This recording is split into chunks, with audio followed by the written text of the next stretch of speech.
अपने अधिकार के लिए जिस हद तक जाना हो जाइए, क्योंकि ये आपका संवैधानिक अधिकार है और हमसे ये हमारा संवैधानिक अधिकार छीन नहीं सकते, क्योंकि आप न्याय की लड़ाई लड़ रहे हो।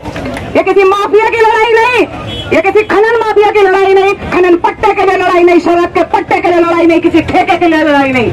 पुनः आप सभी को हार्दिक शुभकामनाएं मैं यहाँ से देती हूँ। आपकी बहन पूनम कैंपुर और आपके उज्जवल भविष्य की कामना करती हूँ, लेकिन उज्जवल भविष्य तभी होगा जब आपको पूरी तरह से दाएं फेड़ करनी होगी। ये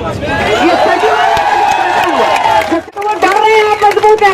आप कमजोर होते तो यहाँ पे मेरे पुलिस के बहुत भाई हैं, मेरी बहनें भी हैं, उनकी भी मजबूरी है, वो उनके हाथों बंधे हैं। चाहते तो वो भी हम इन्हीं को लट्ठे बजा देते, बहुत आक्रोश होता है उनके अंदर, हमने देखा। तो अपने जज्बे को बरकरार रखिए। ये नहीं कि हमने एक दिन की रैली करी, एक दिन का हल्ला किया, हम शांत हो जाए। जब तक उबाल खून में नहीं रहेगा तब तक ठीक नहीं होगी। भगत सिंह तो हमें बनना ही पड़ेगा। सैनिक जो आए हैं, उत्तराखंड राज्य आंदोलनकारी आए हैं, मेरे वरिष्ठ जन आए हैं, आप सभी को इस मंच के माध्यम से मेरा कोटि कोटि प्रणाम वंदन और आप सभी को हार्दिक स्वागत और अभिनंदन। हमारे लिए खुशी का दिन भी है कि आज राज्य का स्थापना दिवस है, लेकिन दुख की बात भी है कि 25 साल का उत्तराखंड आज कुपोषित का कुपोषित ही है।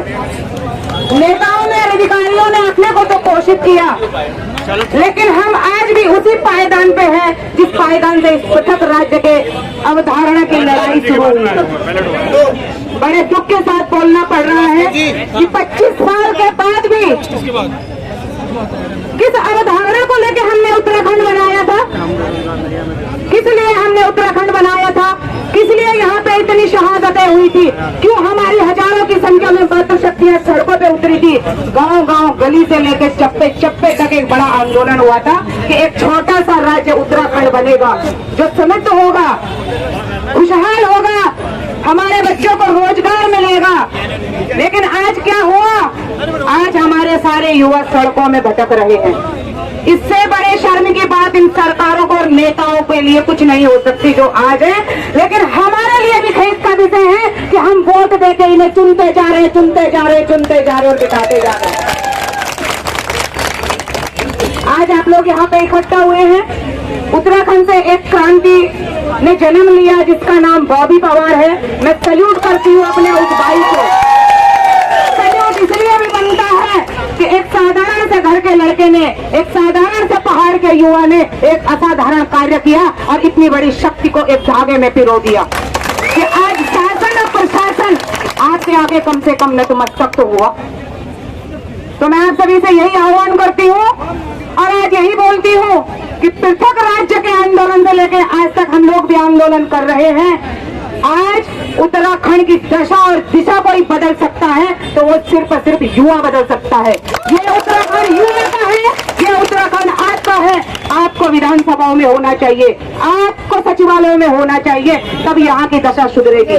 लेकिन इसके लिए आपको अपने अंदर जोश लाना होगा।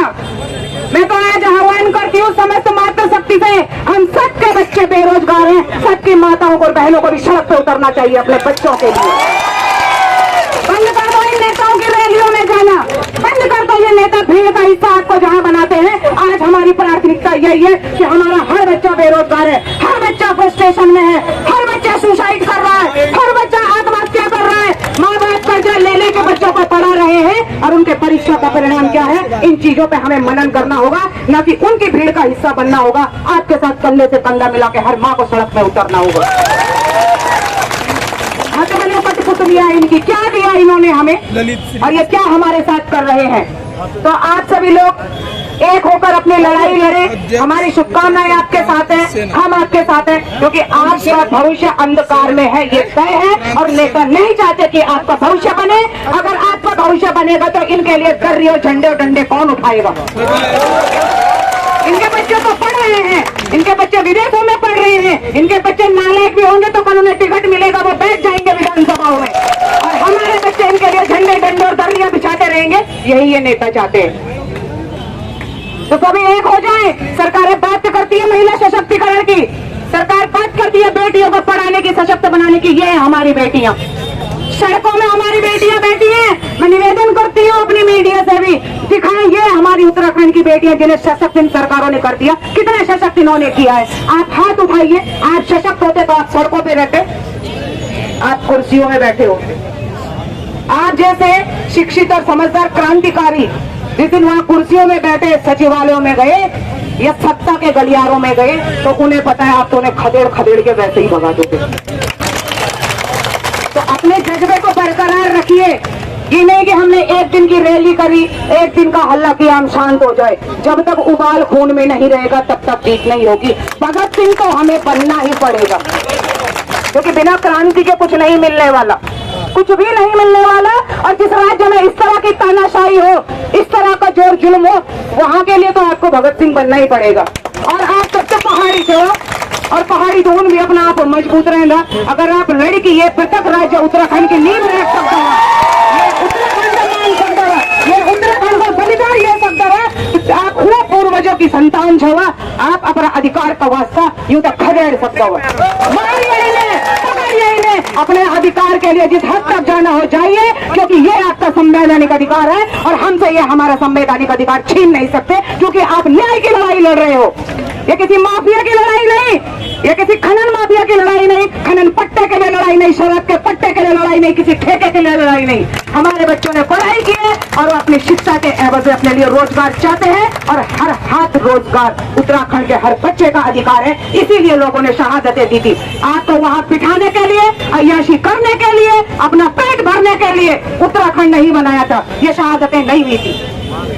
तो सभी लोग एक रहे, एक होकर अपनी लड़ाई लड़े और जो आपका अधिकार है वो आपको मिलेगा, क्योंकि वाकई वो आपका संवैधानिक अधिकार भी है और आपकी नैतिक ड्यूटी भी बनती है कि आप सभी लोगों ने इसी समर्थन के साथ एक दूसरे का हाथ पकड़ के इस लड़ाई को आगे बताना है। डरने की जरूरत नहीं है। जितना आपसे ये लोग डरेंगे, जितना ये आप लोगों को रोकेंगे, जितना ये लोग आपको डराएंगे, इसका मतलब आप प्रभावशाली होते जा रहे हो, क्योंकि कमजोर से कोई नहीं डरता। तो वो डर रहे हैं, आप मजबूत हैं। आप कमजोर होते तो यहाँ पे मेरे पुलिस के बहुत भाई हैं, मेरी बहनें भी हैं, उनकी भी मजबूरी है, वो उनके हाथों बंधे हैं। चाहते तो वो भी हम इन्हीं को लट्ठे बजा देते। बहुत आक्रोश होता है उनके अंदर, हमने देखा भाई। वो भी तो हमारे ही थी, हमारे ही लोग भी तो हमारे दर्द को ज्यादा समझना वाला वो नहीं समझना चाहिए। तो भी हम अगर जी हूँ मजबूरी हम समझना तो, लेकिन वो ग्रामीण बोला तो आप भी थोड़ा नैतिकता परिचय दिया करा। इतना भी क्या बनना कि बिल्कुल ही गुलाम बन जाओ। कितनी मुश्किल से आजादी तो अपने जोश को बरकरार रखिए। एक बार पुनः आप सभी को हार्दिक शुभकामनाएं मैं यहाँ से देती हूँ। आपकी बहन पूनम कैंपुर और आपके उज्जवल भविष्य की कामना करती हूँ। लेकिन उज्जवल भविष्य तभी होगा जब आपको पूरी तरह से दाएं फाड़ करनी होगी। ये सचिवालय का प्रकरण हुआ, मैं तो उसका समर्थन करके मुझे पता है आधे से ज्यादा वहाँ भ्रष्ट है, तो वहाँ पे रोज नहीं हर तीसरे दिन ऐसे प्रकरण होने चाहिए। अभी तो शायद उन्होंने झूठे सारे आरोप लगाए। ऐसे प्रकरण जब होने लग जाएंगे तब जाके वो सुधरेंगे, ऐसा नहीं सुधरने वाले। तो यहाँ पे जितनी भी बहनें हमारी है, आप सभी को भी शुभकामनाएं। बहुत अच्छा लगा, आप लड़िए, अपने अधिकार के लिए लड़िए।